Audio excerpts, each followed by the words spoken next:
And we're back with the ninth chapter of the Darkangel Eclipse. Sorry for the short last video, technical difficulties, and I just didn't want to go back and re-record those 4 minutes. So what you get is what you get.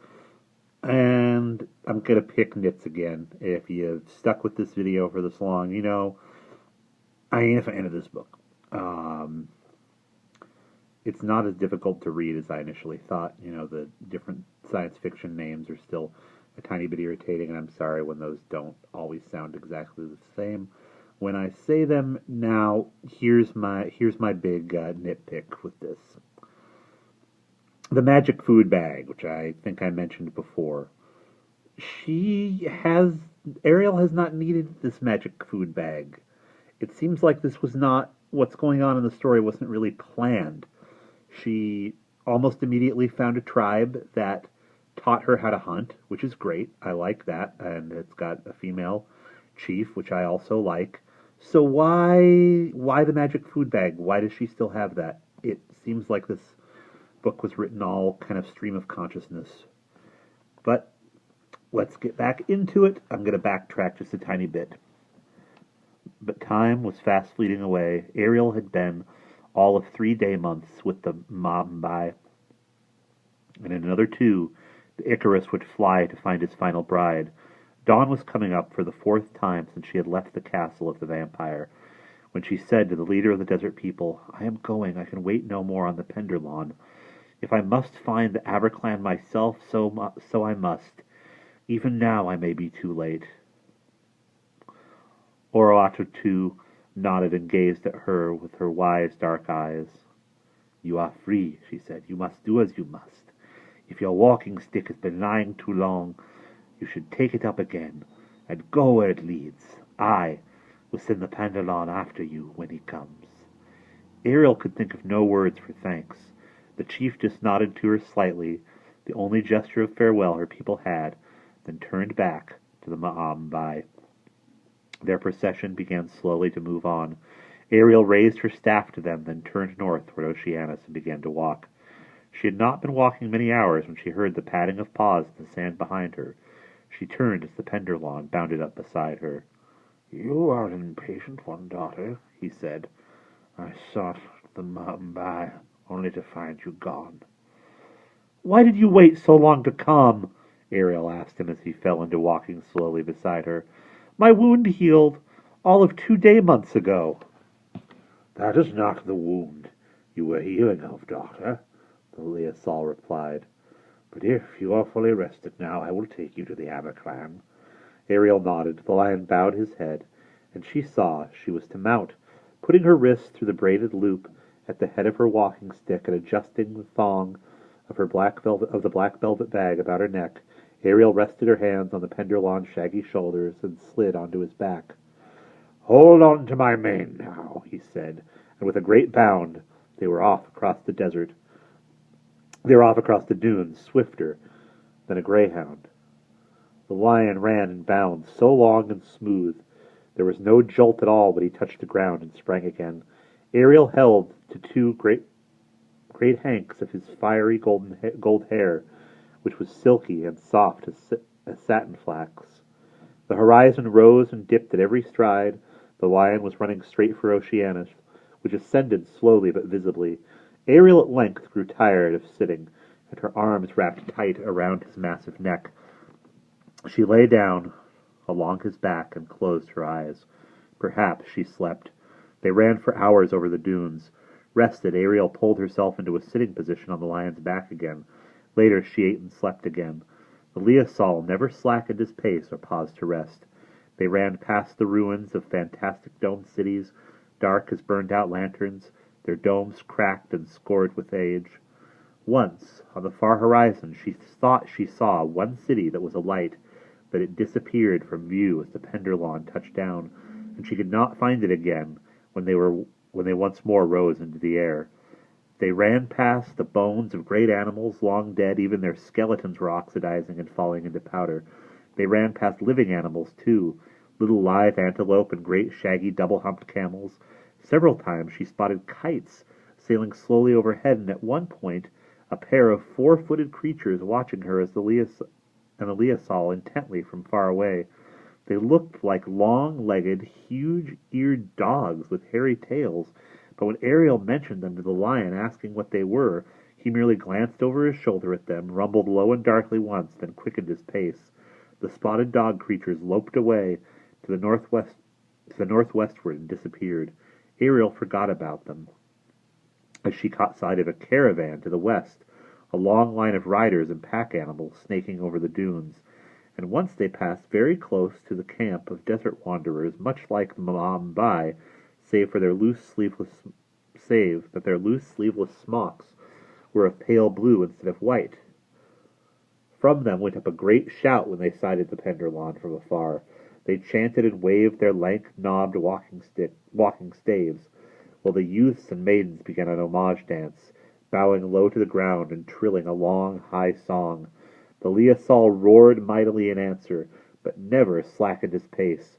Ariel watched them recede in the distance, and their chanting and trilling hung in her ears for a long time after. Oceanus rose higher in the heavens. The hours drifted by. Earth shrank to a fingernail crescent as the sun ascended toward its noon eclipse. Ariel slept again and ate from her food sack. She lost count of the time she ate and slept. The lion never tired. But at last, when the planet hung at zenith in the star-crowded sky, and Sol Star was just nudging at its side, then the lion's gait began to slacken. His breathing was as quiet and steady as ever, but he ran more leisurely now. Ariel knew they were nearing the Averclon. She looked for him and listened. The last of the sun slid into eclipse, and then she saw him across the dunes.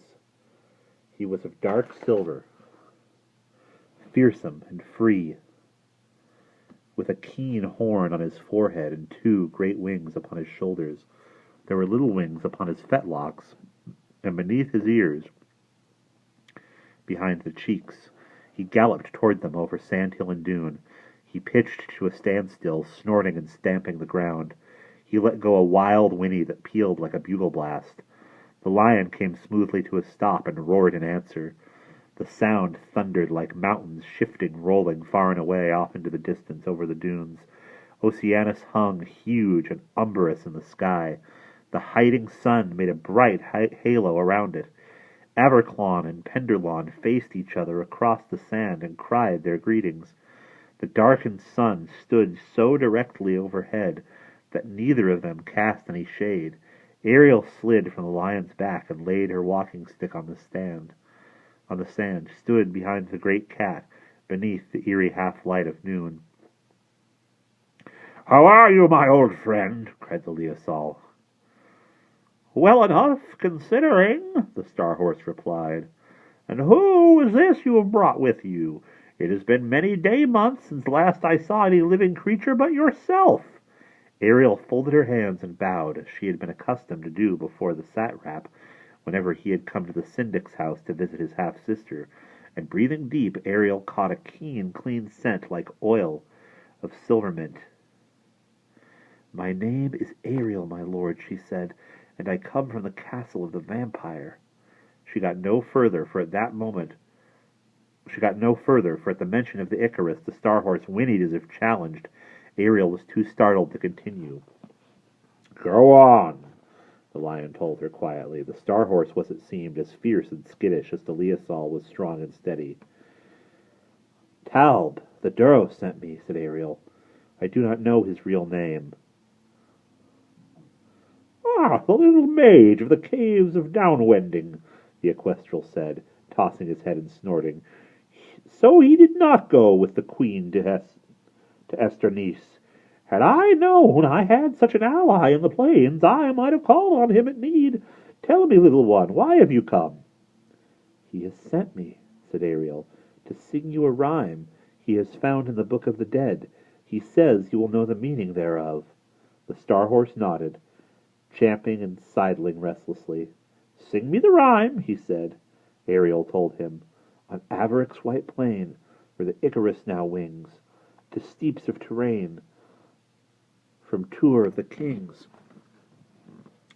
And damosels twice 7, his brides have all become, a far cry from heaven, and a long road from home. Then strong hoof of the star-horse must hallow him unguessed, if adamant's edge is to plunder his breast. Then only may the war-horse and warrior arise to rally the war-host and thunder the skies. The equestral, and I've been pronouncing this wrong, it's another silly science fiction name. The equistel is how they want me to, is how the author wants it to be said. So I'll try to remember that. Equistel. Nickered softly and grew suddenly gentle. Beside her, Ariel thought she caught the faint rumbling of the lion's purr. "Yes, child, yes!" the star-horse exclaimed. "I have heard that song before. It was one of the riddles sung over me at my making. I know its meaning well."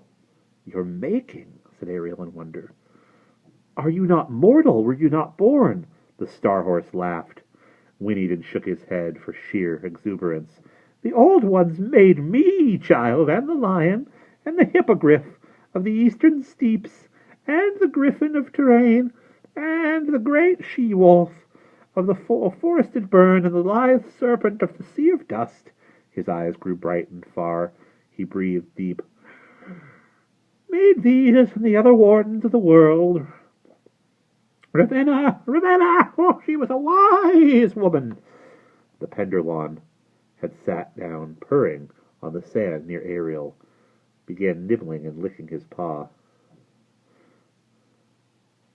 The equistel danced where he stood. "Ravenna," ventured Ariel. "Who is Ravenna?" The Averclawn whinnied fiercely, and the Sun Lion roared. "Ravenna! Ravenna! The ancient who made us," the Star-Horse replied. "When I was but a fledgling foal, and the Penderlawn a cub, and all the other lawns but hatchlings or whelps, she sang a song over us, a song for each, a destiny to strive after. It would come to pass, she said, if our hearts proved true enough, and fate ran fair." The Averclawn rose and pawed the air with his hooves. His great grey wings beat like a bird's. "Oh, she was learned and steadfast and kind. She foresaw the great changes that were to pass, even the coming of the Icari, and how they might be undone." "Tell me of the old ones," Ariel begged him. Curiosity burned in her to know. Then the Averclawn nodded, and Ariel sat down on the sand near the Liasol to listen. While the Star-Horse spoke to her of ancient days, of the coming of the ancients into the world, plunging across the heavens from Oceanus in chariots of fire, how they brought air and water and life to the land, bred plants and made creatures to populate it, then fashioned all the peoples of the world. Ariel was stolen away with the